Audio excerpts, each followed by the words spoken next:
Hello. Starting at page 314.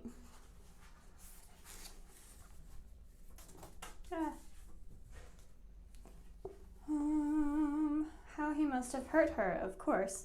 He could find valid reasons for his resentment against her, but they would not have been enough to make him feel that resentment if he had not loved her so much. Had he not had grievances of equal gravity against other women, for whom he would nevertheless readily have done favors now, feeling no anger towards them because he no longer loved them? If some day he was ever to find himself in the same state of indifference toward Odette, he would understand that it was jealousy alone that had made him find something atrocious, unpardonable in this desire of hers, fundamentally so natural, arising from a touch of childishness,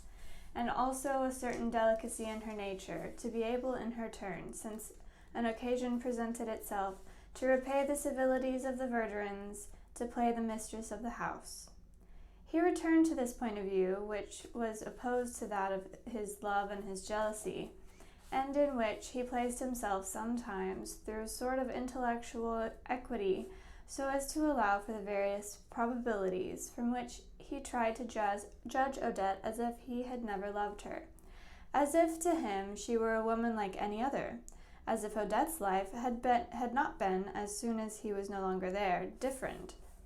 contrived, in hiding from him, plotting against him.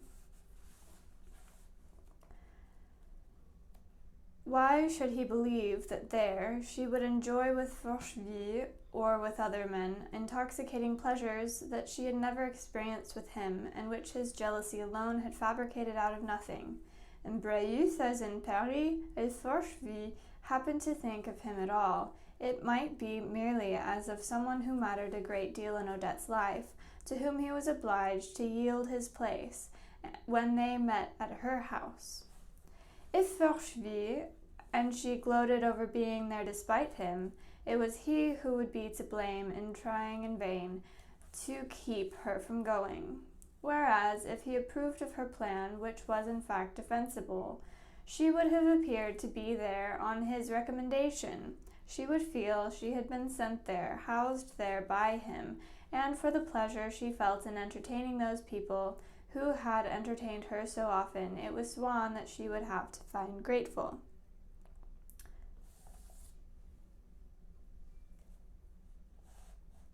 It was to Swann that she would have to be grateful. And instead of letting her go off on bad terms with him without having seen him again, if he sent her this money, if he engaged her to take this trip and went out of his way to make it a pleasure for her, she would come running to him, happy, grateful, and would have the joy of seeing her. A joy which he had not experienced for almost a week, and which nothing could replace, because as soon as Swann could picture her without horror, as soon as he once again saw kindness in her smile, and as soon as the desire to take her out of reach of all other men was not added by jealousy to his love, that love again became above all a predilection for the sensations that Odette's person gave him, for the pleasure he took in admiring like a spectacle, or questioning like a phenomena, the dawn of one of her glances, the evolution of one of her smiles, the emission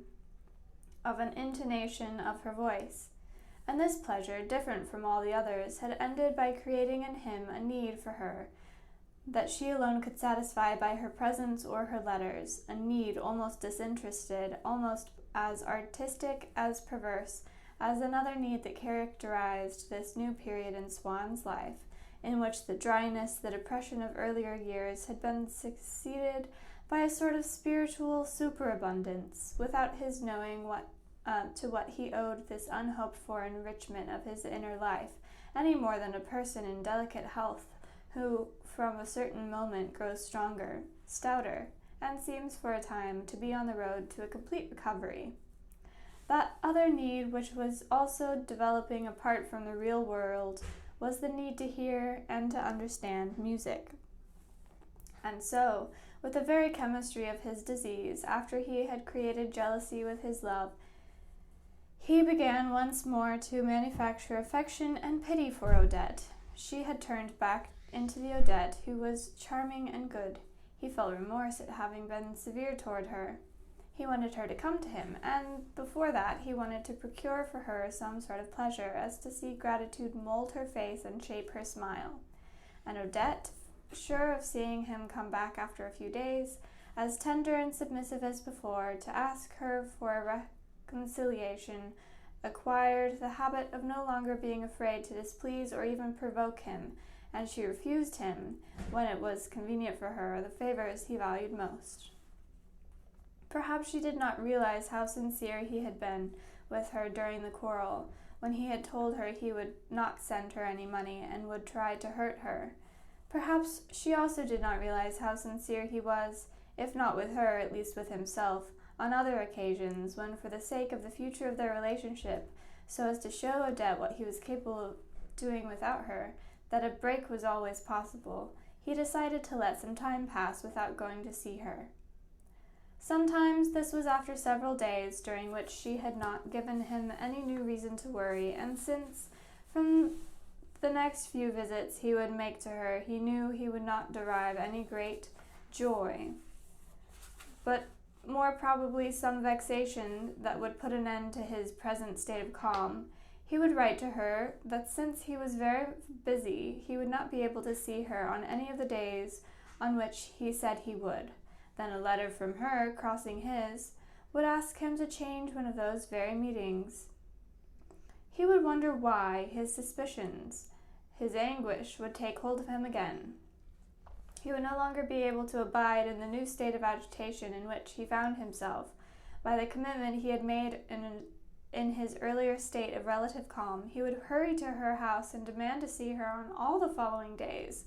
and even if she had not written to him first, if she merely answered with an acquiescence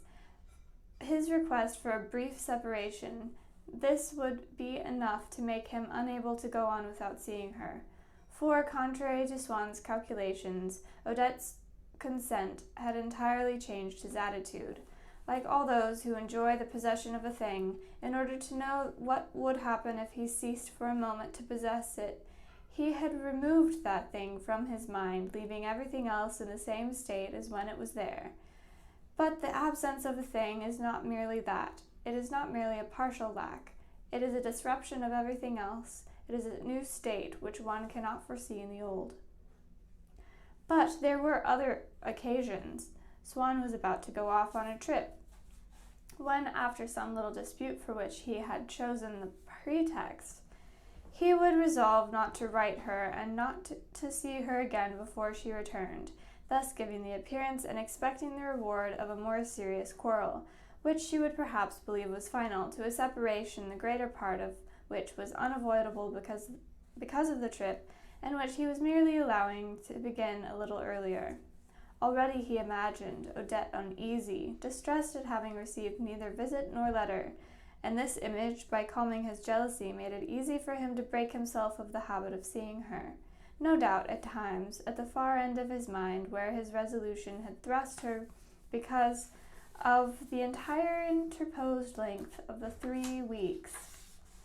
of separation, he had accepted it. It was with pleasure that he contemplated the idea of seeing Odette again when she returned, but it was almost with so little impatience that he began to ask himself if he would not readily double the duration of an abstinence that was so easy. It had lasted as yet only 3 days, a period of time much shorter than he had often spent without seeing Odette, and without having as now planned it in advance. And yet at this point a slight irritation or physical discomfort, by making him consider the present moment an exceptional one, outside the rules, one in which even common wisdom would agree that he could accept the appeasement afforded by a pleasure, and allow his will, until it might be useful to resume the effort, to rest, would suspend the action of the latter, which would cease to exert its pleasure, or, less than that, the memory of something he had forgotten to ask Odette whether she had decided which color she wanted to have her carriage repainted, or with regard to a certain investment, whether it was common or preferred shares that she wanted to buy. It was all very well to show her that he could live without seeing her, but if, after that, the painting had to be done all over again, or if the shares paid no dividends, a lot of good it would have done him. Like a stretched piece of elastic that is let go, or the air in a pneumatic machine that is operated, the idea of seeing her again from the far distance where it had been kept would come back in a single leap into the field of the present and of immediate possibilities. It came back without encountering any further resistance, in fact, so irresistible that Swann had much less difficulty feeling the approach one by one of the 15 days he was going to be separated from Odette than he had waited the 10 minutes which his coachman took to harness the carriage that was going to take him to her house, and which he spent in transports of impatience and joy, as he recaptured 1,000 times, in order to lavish his tenderness on it, that idea of meeting her again, which, by so abrupt a return, at a moment when he thought it was so far away, was once again with him in his most intimate consciousness. For this thought no longer encountered the obstacle of Swann's desire to attempt forthwith to resist it, a desire which had ceased to have any place in Swann's mind since, having proved to himself, at least this was what he believed, that he was so easily capable of it, he no longer saw the disadvantage in deferring an attempt at separation that he was now certain could be put into execution whenever he wished. And, too, this idea of seeing her again returned to him adorned with a novelty, a seductiveness, endowed with a virulence which habit had dulled, but which had retempered in that privation not of 3 days, but of 15, for a period of renunciation must be calculated by anticipation, at having lasted already until the final date assigned to it, had converted what had been until then an accepted pleasure, which could easily be sacrificed, into an undreamed of happiness, which he was powerless to resist. Finally, the idea returned to Swann, embellished by his ignorance of what Odette might have thought, perhaps done, seeing that he had given her no sign of life, so that what he was now going to find was the impassioning revelation of an Odette almost unknown to him. But she, just as she had believed that his refusal to send her money was only a sham, saw nothing but a pretext in the information that Swann came to ask of her about the carriage to be repainted or the shares to be purchased, for she could not reconstruct the various phases of these crises through which he was passing, and in the idea she formed of them, she failed to understand the mechanism by which they worked, believing only in what she knew beforehand, in their necessary, infallible, and always identical outcome, an idea that was incomplete, all the more profound, perhaps, if one judged it from the point of view of Swann, who would no doubt have thought he was misunderstood by Odette, just as a morphine addict or a consumptive, persuaded that they have been prevented, one by an outside event, just when he was about to free himself of his inveterate habit, the other by an accidental indisposition, just when he was about to be restored to health at last, feel misunderstood by the doctor, who does not attach the same importance they do to these alleged contingencies, mere disguises, according to him, assumed so as to make themselves perceptible again to his patients, by the vice and the morbid condition in which in reality have not ceased to burden them incurably while they were feeding their dreams of reformation or recovery. In fact, Swann's love had reached the stage where the doctor, and in certain affections, even the boldest surgeon, asked themselves if ridding a patient of his vice or relieving him of his disease is still reasonable or even possible. Certainly, of the extent of this love, Swann had no direct awareness. When he tried to measure it, it sometimes seemed to him diminished, reduced to almost nothing. For example, the lack of pleasure, the displeasure almost, inspired in him before he loved Odette. By her expressive features, her faded complexion came back to him on certain days. Really, I'm making some progress, he would say to himself the next day. When I think about it carefully, I hardly enjoyed myself at all yesterday when I was in bed with her. It's odd. I actually found her ugly. And of course he was sincere, but his love extended well beyond the realms of physical desire. Odette's body itself no longer had a large place in it. When his eyes fell upon Odette's photograph on the table, or when she came to see him, he had trouble identifying the figure of flesh or cardboard with the painful and constant disturbance that inhabited him. He would say to himself almost with surprise, "It's she," as if suddenly someone were to show us in a separate external form one of our own diseases, and we found that it did not resemble what we were suffering. He tried to ask himself what that was. For one thing, love and death have in common, more than those vague resemblances people are always talking about, is that they make us question more deeply for fear that its reality will slip away from us, the mystery of personality. And this disease, which was Swann's love, had so proliferated. It was so closely entangled with all his habits, with all his actions, with his thoughts, his health, his sleep, his life. Even with that, what he wanted after his death, it was now so much a part of him that it could not have been torn from him without destroying him almost entirely. As they say in surgery, his love was no longer operable. By this love, Swann had been so far detached from all other interests that when, by chance, he reappeared in society telling himself that his connections, like an elegant setting, that she would not in fact have been able to appreciate with much accuracy, could restore a little bit of his value in Odette's eyes. And this would perhaps indeed have been true had these connections not been lowered in value by that love itself, which for Odette depreciated all the things it touched by seeming to proclaim them less precious.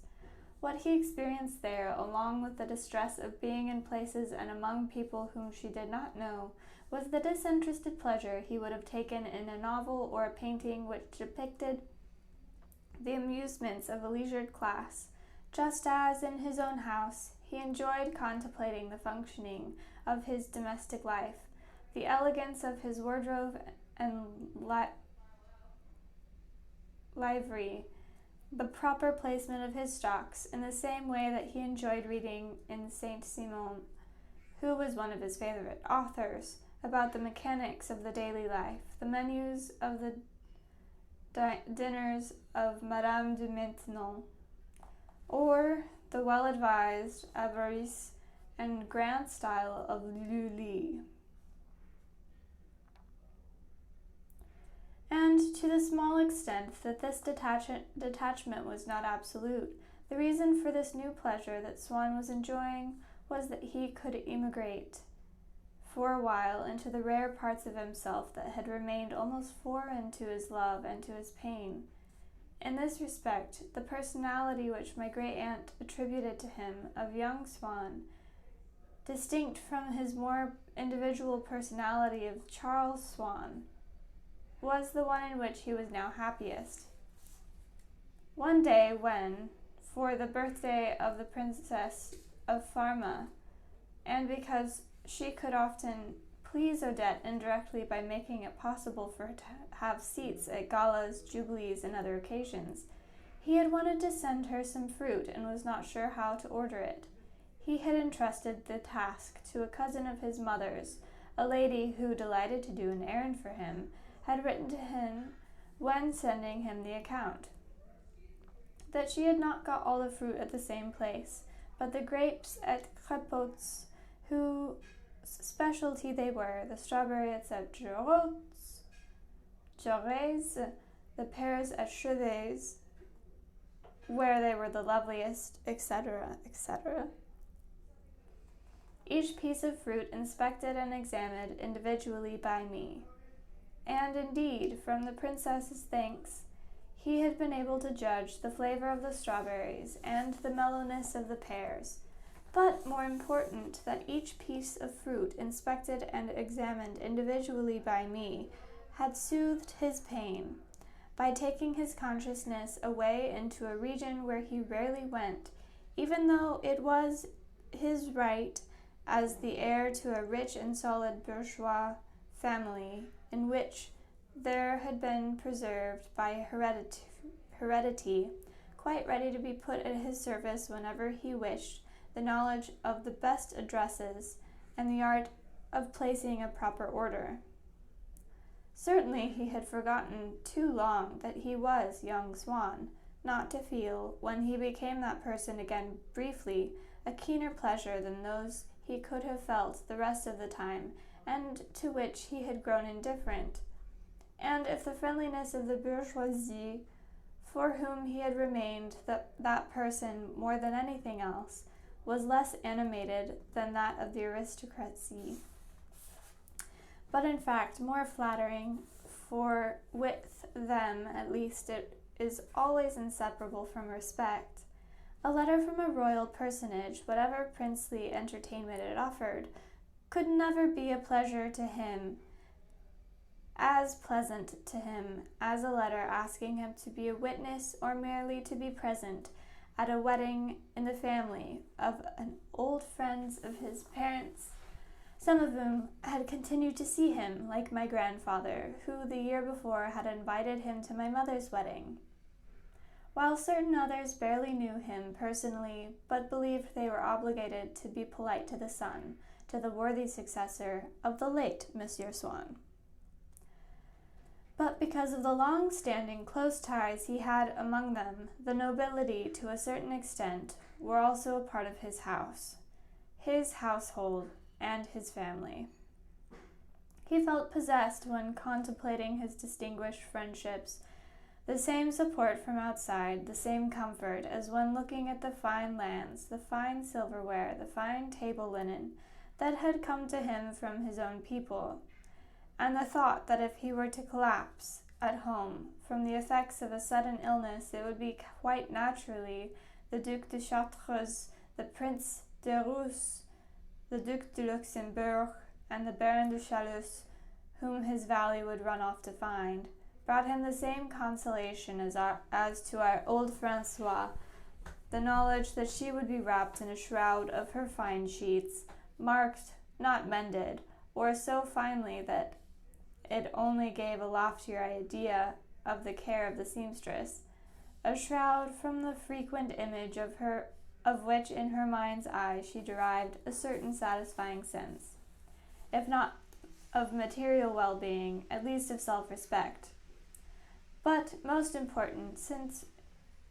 in every one of his actions and thoughts that referred to Odette, Swann was constantly governed and directed by the unavowed feelings that he was, perhaps, not less dear but less welcome to her than anyone else, than the most boring faithful of the Verdurins. When he returned to a world in which he was the highest example of excellence, whom one would do anything to attract, whom one was sorry not to see, he began to believe again in the existence of a happier life, almost to feel an appetite for it, as an invalid may feel who has been bedridden for months on a strict diet, and who sees in the newspaper the menu for an official luncheon or an advertisement for a cruise to Sicily. If he was obliged to give his excuses to the society people for not visiting them, it was precisely for his visits to her that he sought to excuse himself to Odette. He even paid for them, asking himself at the end of the month, supposing he had abused her patience somewhat and gone to see her many times, if it was enough to send her 4,000 francs. And for each one found a pretext, a present to bring her, a piece of information she needed. Monsieur de Charlus, whom he had met going to her house, and who had demanded that he accompany him. And, lacking one, he would ask Monsieur de Charlus if he would please run over to her house, remark to her as though spontaneously in the course of conversation that he remembered he had something to say to Swann. Would she kindly send for him to come to her house right away? But most often Swann would wait in vain, and Monsieur de Charlus would tell him in the evening that his plan had not succeeded, so that if she was often away from Paris now, even when she stayed there, she saw little of him. And she who, when she was in love with him, used to say, "I'm always free, what do I care what others think?" would now, each time he wanted to see her, invoke social conventions or plead other arrangements. When he mentioned that he might be going to some charity ball, opening, premiere, where she would be, she would tell him that he was trying to flaunt their affair, that he was treating her like a prostitute. It reached such a point that, in order to try not to be berated for meeting her anywhere, Swann, knowing that she was acquainted with and had considerable affection for my great-aunt Adolphe, and having been once a friend of him, himself, went to see him one day in his little apartment in the Rue de Bellechasse, to ask him to use his influence with Odette, since she always adopted poetical airs when speaking to Swann of my uncle, and saying, "Ah, yes, he's not like you. His friendship with me is a lovely thing, so grand, so handsome. He would never think so little of me as to want to show himself with me in every public place." Swann was perplexed and did not know how lofty his tone ought to be in talking to her about her to my uncle. He first posited Odette's a priori excellence, her axiomatic and seraphic superhumanity, the revealed truth of her virtues, which could be neither demonstrated nor deprived from experience. "I must talk to you. You know that Odette is a woman superior to all other women, an adorable creature, an angel. But you must know what life in Paris is like. Not everyone sees Odette in the same light as you and I. And so there are people who think the role I'm playing is rather ridiculous. She can't even allow me to meet her outside at the theater. She has such confidence in you. Couldn't you say a few words to her for me? Assure her that she's exaggerating the harm I would do to her by greeting her in public." My uncle advised Swann to let a little time go without seeing Odette, who would only love him all the more for it, and Odette to allow Swann to meet her wherever he liked. A few days later, Odette told Swann she had just had the disappointment of discovering my uncle was the same as every other man. He had just tried to take her by force. She quieted Swann when at first he wanted to go off and challenge my uncle, but when he refused to shake his hand the next time he met him. He especially regretted this quarrel with my uncle Adolphe, since he had hoped he had seen him again from time to time and been able to chat with him in complete confidence, to try to shed some light on certain rumors relating to the life Odette had once led in Nice. For my uncle Adolphe spent his winters there, and Swann thought perhaps it was even there that he had met Odette. The little that had been let slip by someone in his presence, relating to a man who was said to have been Odette's lover, had greatly disturbed Swann. But the things he would have regarded, before knowing them, as the most frightful to learn and the most impossible to believe, once he knew them, were incorporated forever after into his sadness. He accepted them. He would no longer have been able to understand that they did not exist. Only each one indelibly revised the idea he was forming of his mistress. I'm going to stop there. Page 325. Oh my gosh.